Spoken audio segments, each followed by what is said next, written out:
¿Le queda voz a Europa en el concierto geopolítico internacional? ¿Qué opina? ¿Qué opina?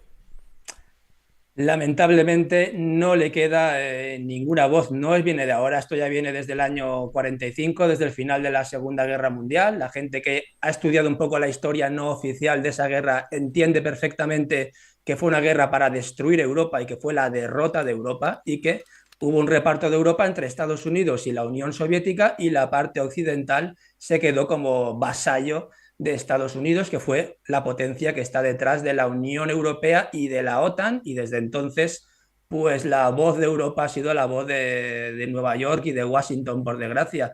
Es cierto que ha habido a veces pequeñas voces en Europa que se han intentado rebelar contra Estados Unidos. Ahí estuvo el general de Gaulle en los años 60 cuando se salió del mando integrado de la OTAN. Curiosamente, al poco tiempo ocurrió la revolución de mayo del 68, que aún está por explicar ahí qué es lo que pasó. En los años 70 también, después de la crisis del petróleo, hubo un cierto intento también de Europa de separarse un poco de Estados Unidos y de Israel, porque veían que ese seguidismo les hacía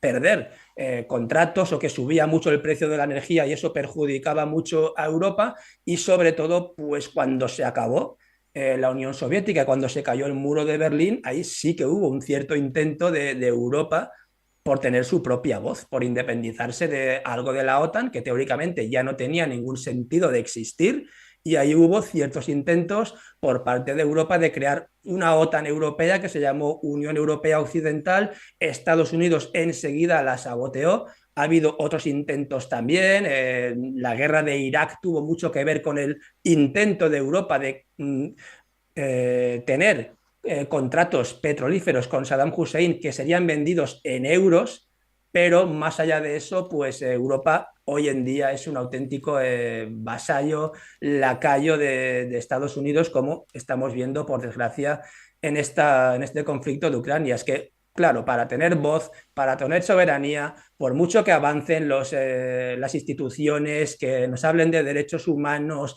de la ONU, al final has de tener fuerza, y fuerza es fuerza sobre todo militar. Es lo que te da al final la soberanía. Por eso los únicos tres estados soberanos que hay en el mundo son Estados Unidos, Rusia y China, porque son los que tienen la fuerza militar. Europa tampoco tiene fuerza energética en este momento en el que la energía es una opción estratégica también muy importante y entonces, pues, ¿qué le queda a Europa? Le queda la demografía que tiene, potente, eso sí, pero no le queda más, someterse a Estados Unidos y poco más. Y mientras esté dentro de la órbita, de la esfera de influencia de la Unión Europea y de la OTAN, Europa nunca tendrá voz propia para defender sus propios intereses que en muchas ocasiones chocan con los de Estados Unidos, como estamos viendo en el mismo conflicto de Ucrania.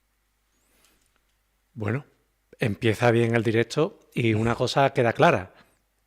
Lo ve nítido, ¿no? Es decir, vasallaje, te he escuchado un poco que no hay alternativa, ¿no? Te he escuchado muy derrotista, ¿no? No sé, bueno, tendremos ocasión de hablarlo más, pero te he escuchado palabras contundentes, ¿no? Al respecto de Europa. Y yo creo que también a Europa le queda un poco esa historia, ¿no? Yo creo que el viejo continente ahora parece más viejo que nunca, ¿no? Pero bueno, Sí.